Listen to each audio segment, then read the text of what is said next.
Hello everyone, welcome to Rhythmic Inspiration from a beach in Scotland, in the northeast of Scotland. Do you get stuck in expressing yourself in only one way or two ways? I want to ask you, how many ways do you think there are to express yourself, to express your creativity and your message, your wisdom, your knowledge? What do you want to share with people? If you're a writer, do you think you always have to be a writer? Do you think there's just one way of being a writer?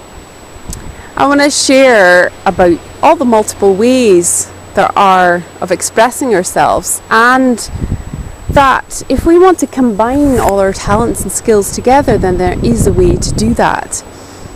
And that when we use all of our gifts combined together, then it doesn't feel limiting, it feels expansive, it feels juicy, it feels like there's limitless possibilities for our work and our life. So often in the past I've found that if I'm, for example, doing a writing project, then if I come to a bit of a block or get stuck, then doing some dancing or listening to music or doing some painting really shakes up the energy. It moves my creative focus somewhere else, and then I feel even more inspired to go back to the writing project I was doing.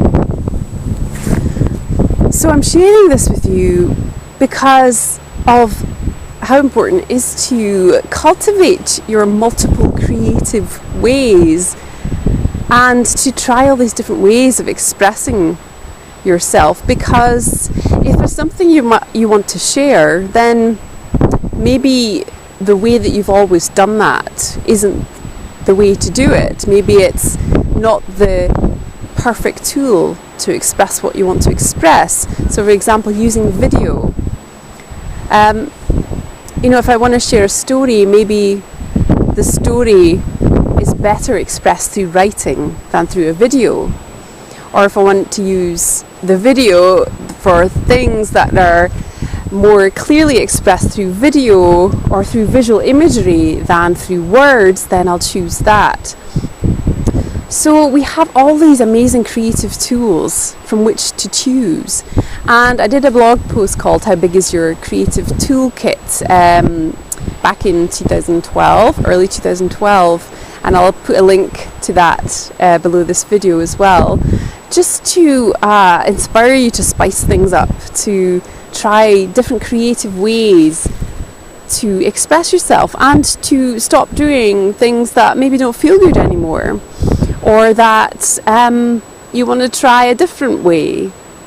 So on that note, I just want to share that I'm going to take March off of the weekly Rhythmic Inspiration to find a new rhythm, because it's important to also cultivate and listen to one's own rhythm, and that's an internal rhythm, a body rhythm.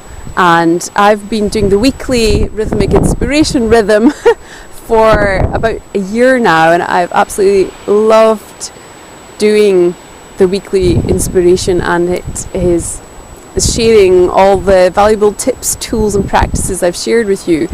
And now it's time for me to experiment with a new rhythm, and I don't know what that's going to look like yet.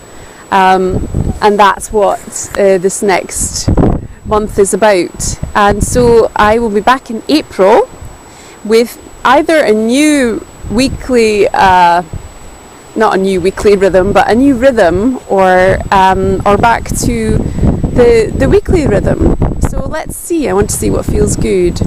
So I'm just filming this from Balmedie Beach up in the northeast of Scotland right now. So I'm just going to share some of the view with you here. The sun's just disappeared behind a cloud. It was gorgeous a moment ago, and I'll say to you, keep creating, keep connecting, keep finding inspiration in all that you do, in everything that surrounds you in your life. Have a wonderful March, enjoy the springtime, and if I've got any events happening, I will send an email out about that. However, I will return in April with the weekly, not the weekly, rhythmic inspiration, the new rhythm. So until then, goodbye from Bonnie, Scotland. See ya.